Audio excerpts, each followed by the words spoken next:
سود کھانے والا، ایک ناحق قتل کرنے والا. یہ ہمارے نبی کی امت ہے. کسی نے بتایا؟ کسی نے محنت نہیں کی.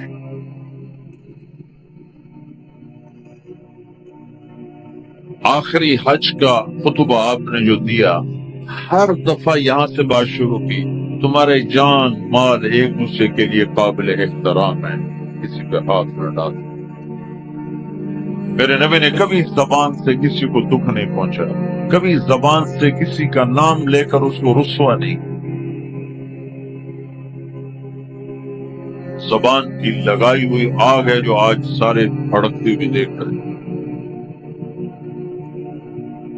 تو بھائیو، محبت سے رہنا سیکھو، معاف کرنا، درگزر کرنا سیکھو، اپنے اللہ کے سامنے جھکنا سیکھو. جب قومیں زوال کا شکار ہوتی ہیں، کہتی ہیں یہ فلاں کی سازش ہے. جیسے آج کل کہتے ہیں مسلمان، امریکہ کی سازش ہے، یہ سب یہودیوں کی سازش ہے. یہ کراچی کے بینکوں میں جو سود پہ پیسہ پڑا ہوا، یہ امریکہ کی سازش، یہودیوں کی سازش. جو رات کو شراب چلتی ہے اور مجرے ہوتے ہیں، یہ امریکہ کی سازش، یہ یہودیوں کی سازش. نوجوان اولادیں ماں باپ کی نافرمان ہیں، یہ کسی دشمن کی سازش. میں ایک جگہ تھا تو ایک لڑکی اپنی ماں کو کہہ رہی تھی بکواس مت کرو، ماں کو کہہ رہی تھی بکواس مت کرو، تو اس کی ماں کے آنسو ایسے گر رہے تھے. یہ امریکہ کی سازش. اور میرے نبی سے پوچھا کہ یا رسول اللہ قیامت کب آئے گی؟ آپ نے فرمایا اللہ کو پتہ ہے کب آئے گی. کا کوئی نشانی کہ جب ماؤں کو ذلیل کیا جائے گا تو قیامت آئے. ہمارے زوال کے اسباب باہر سے نہیں ہیں، ہمارے اندر سے. کتنی بڑی لعنت ہے جھوٹ. آپ نے فرمایا جب تو جھوٹ بولتا ہے تو 3 میل تک اس کی بدبو سے فرشتے بھاگ جاتے. 3 میل تک فرشتے بھاگ جاتے. تو پھر پاکستان کا کون سا بازار ہے جس میں کوئی رحمت کا فرشتہ آئے گا؟ کہ ہر دکاندار جھوٹ، ہر بڑا چھوٹا تاجر جھوٹ بول رہا ہے، ہر سیاستدان جھوٹ بول رہا ہے. ہر سے مراد ہے 100 میں 99 نہیں، 1 لاکھ میں 99,999. وہ 1 لاکھ میں شاید ایک کوئی سچا مل جائے. جس قوم میں جھوٹ اور ظلم اور خیانت پھیل جائے وہ قوم تباہ ہو جاتی. ان کو کسی دشمن کی ضرورت نہیں ہے، وہ اپنے دشمن خود ہیں. جسے نشہ کرنے والے کا کوئی دشمن نہیں، وہ اپنی ذات کا دشمن خود ہے. تو ہم اوروں کو الزام نہ دیں کہ یہودیوں نے سازش کر دی اور عیسائیوں نے کر دی اور امریکہ نے کر دی. ہم نے اسپین سے آخری ملک تھا یورپ کے سفر میں اسپین. تو قدم قدم پہ میں رویا، قدم قدم پہ میں رویا کہ کس طرح مسلمان آپس کی لڑائی میں ختم ہو کے رہ گئے. کہ پاکستان اسپین میرے سامنے یوں آتے تھے، یوں آتے. یس، اسپین کی تاریخ پاکستان کے حالات، اسپین کی تاریخ پاکستان کے حالات، اسپین کے مسلمانوں کی آپس کی لڑائیاں پاکستان کے حالات، آپس میں قتل و غارت پھر پاکستان کے حالات. تو اللہ تعالیٰ نے اس طرح ان کو مٹا دیا اسپین سے، ایک کلمہ پڑھنے والا باقی نہ بچا. مسجد قرطبہ جیسا شاہکار بیچ اس کے گرجا بنا ہوا ہے، صلیبیں لٹکی ہوئی ہیں. نماز منع ہے، بورڈ لگاؤ. تو میں وہاں محراب کے قریب جا کے کھڑا ہو گیا اور تصور میں دیکھنے لگا کہ یہ وہ جگہ ہے. تاریخ سے سبق نہ لینا بھی پڑا. یہ وہ جگہ ہے جہاں یحییٰ بن یحییٰ اندلسی کے درس ہوتے تھے، علامہ قرطبی کی تفسیر چلتی تھی، ابن عربی کے تصوف کے نکات کھلے جاتے تھے، ابن حزم کے فقہی مقالات سنائے جاتے تھے. بقی ابن مخلد جیسی شخصیات یہاں بیٹھ کے ننگی عورتیں کر رہی ہیں، نکریں پہنی ہوئی، وہ تو ایک وقت کے لیے تفریح کی جگہ بنی. میں تو آنکھوں سے بھی رو رہا تھا اور دل سے بھی رو رہا تھا. اور زیادہ رونا اس پہ آ رہا تھا کہ اپنا ملک دیکھ رہا تھا کہ آج میرے ملک کے لوگوں کو ہوش نہیں ہے، وہ کیا کرتے ہیں. دین پہ نفرت، فرقہ واریت کی نفرت، سیاست کی نفرت، قوم کی نفرت، صوبوں کی نفرت، شہروں کی نفرت، زبان کی نفرت. کون کون سا زخم ہے جو اس جسم پہ نہیں لگا؟ کون کون سے زہریلے تیر ہیں جو اس پر نہیں چلائے گے؟ پھر میں محراب کے پاس جا کے کھڑا ہو گیا. تو 700 سال پرانی قرآن کی آیات اب بھی اسی طرح لکھی. تو میں نے کہا یا اللہ، میں یہ نماز تو کوئی نہیں ہوگی، کسی کے نزدیک بھی ایسی نماز نہیں ہے، اور تو جانتا ہے کہ میں چاہتا ہوں میں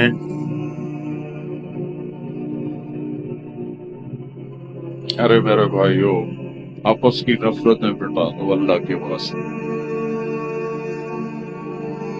اپنی جان کے دشمن نہ بنو. معاف کرنا سیکھو، درگزر کرنا سیکھو. فرقہ واریت کی باتیں کرنا چھوڑو، تقریریں سننا چھوڑو. تاریخ میری کمزوری رہی ہے، میں بچپن سے تاریخ پڑھتا رہا ہوں. یہ تبلیغ میں لگنے سے پہلے ذوق تھا تاریخ پڑھنا. جب تبلیغ میں لگے تو مدرسے میں آ گئے تو اور پڑھنے کا لگ گیا. پھر پوچھا، اللہ تعالیٰ نے یاد اچھی دے دی تو جو چیز پڑھی وہ یاد رہے گی، وہ سارا تسلسل لو. میں تو ایسے بس ڈوبتا پکارتا رہا کہ یا اللہ، آج میں یہاں اس دھرتی پہ سجدہ نہیں کر سکتا جہاں 700 سال جن اینٹوں نے سجدے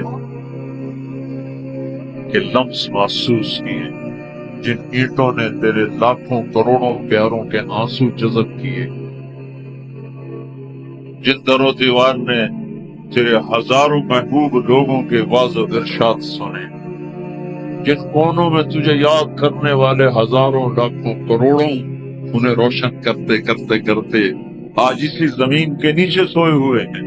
قرطبہ کے قبرستان پہ شہر بنا ہوا، نہ کسی بادشاہ کی قبر باقی اور نہ کسی بڑے کی نہ کسی چھوٹے کی. میں یہاں نماز پڑھتا ہوں، میری نماز قبول کر لے. میں نے اشاروں میں نماز وہ سنا کے ساتھ دیا، پھر رکوع، پھر سجدہ اتنا کر کے تاکہ کسی کو، چونکہ جو داڑھی والا اندر آتا ہے نا تو اس کے پیچھے سیکورٹی لگ جاتی کہ کہیں کسی کونے میں چھپ کے نماز نہ پڑھ لے. تو ایک سیکورٹی والا ہمارے پیچھے کر رہا. شکریہ اللہ، میں بھی ان میں ہو جاؤں جنہوں نے اس مسجد میں نماز پڑھی تھی. اور میرا پاکستان اس دور سے گزر رہا ہے، نہ عوام کو ہوش ہے نہ خواص کو ہوش کہ کیا ہو رہا ہے. شاید اللہ تعالیٰ کسی کی فریاد پر آنکھیں کھول دے گی. بھائیو، محبت سیکھو، درگزر سیکھو. حضرت تبلیغ سے خوبصورت محنت، سارے دین کی محنتیں حق ہیں جس سے خیر پھیل رہی، جس سے لوگوں کو نفع پھیل رہا ہو. لیکن میرے بھائیو، دنیا بھی پھری ہے، تاریخ بھی پڑھی ہے. وہ کچھ اللہ تعالیٰ نے موقع دیا، بہت زیادہ سمراج یہ نہیں کہ میں کوئی کتابوں کے انبار لگا دی. اپنی حیثیت کے مطابق میں آپ کو اندر کے یقین کے ساتھ کہتا ہوں کہ پہلے 300 سال کا تو کوئی مقابلہ نہیں. پہلے 300 سال کو چھوڑ کر ان 1100 سال میں تبلیغ جیسا کام کبھی نہیں.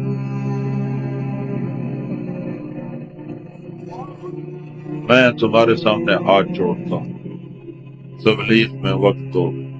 اگر اپنے اللہ سے تعلق بنانا ہے، اگر لوگوں کو اللہ کی طرف پھیرنا ہے تو تبلیغ میں جاؤ۔ بہت بڑا مجمع آیا ہوا ہے، صرف ہر مہینے 3 دن کی نیت کر کہ ہر مہینے 3 دن لگانے ہیں۔ کرو گے نیت؟ کرتے ہو نیت؟ ہر مہینے 3 دن لگانے شروع کرو، تمہاری زندگی میں تبدیلی آ جائے گی۔ 6 بر اعظم کے